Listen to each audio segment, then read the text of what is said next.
Heyo, Shadow Lily here. I'm back in Dire Maul East with some more farming tips. This video will cover some tips about Hydrospawn, the demons after Hydrospawn, killing a death Lash, taking down Zevrim Thornhoof, the boss after Hydrospawn, and calculating the hourly earnings from this gold farm. For fighting Hydrospawn, it's better to start with Immolate, Corruption, and Curse of Doom rather than Curse of Agony for max DPS. It also helps by keeping your aggro lower, so you can do more Searing Pain, Shadow Bolt, or Wand damage. In an earlier video, I mentioned that Improved Enslaved Demon was no longer available, and may make killing the demons after Hydrospawn not viable anymore. But I've now realized some ways to improve survivability. Before every encounter, summon your Voidwalker and cast Sacrifice. This will keep you safe in case Enslaved Demon is resisted. You should also try to keep a stack of limited invulnerability potions on you.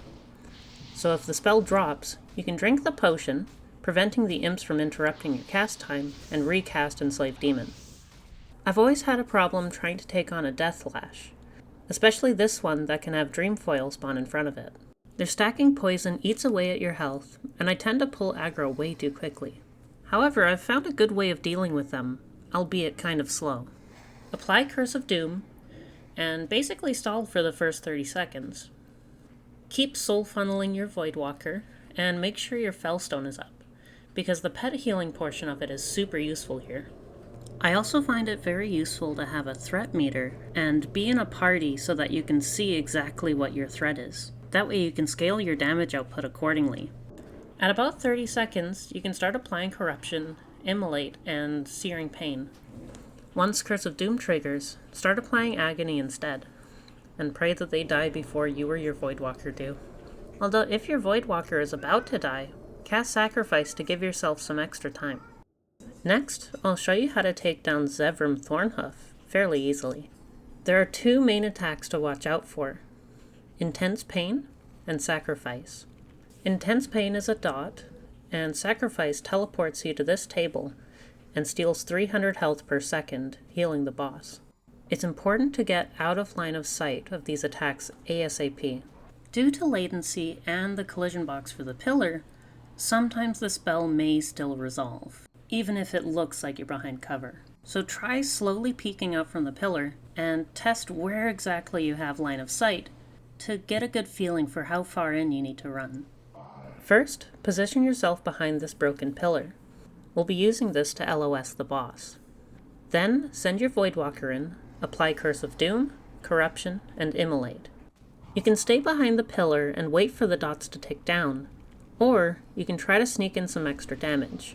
But it's really important that as soon as you see the boss casting Intense Pain or Sacrifice, you run back behind cover so the spell can't resolve. You'll also need to cast Health Funnel if your Voidwalker gets too low health. Both Sacrifice and Intense Pain deal shadow damage, so as an extra precaution, keep Shadow Ward up at all times. Once Doom triggers, use Agony instead and finish off the fight. I got a lot of questions about how much gold you earn per hour, so I tracked my earnings from 5 runs to get a rough estimate. Per run, you get about 66 silver as raw gold drops, 10 gold from vendoring trash loot, bind on pickup, and bind on equip gear, as well as trash recipes, and 35 gold from selling herbs and rare drops on the auction house. This amount will heavily vary based on your luck, as well as auction house prices.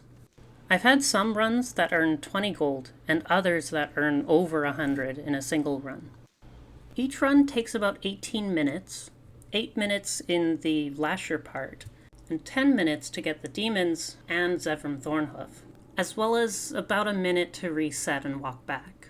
So let's round that all up to 20 minutes per run, earning 45 gold and 66 silver each time, totaling to 136 gold and 98 silver per hour. Again, this is a very rough estimate. I hope these helped, and happy farming!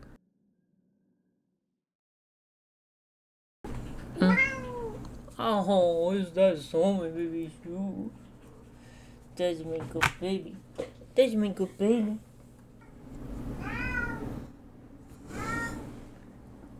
you crying in the tub?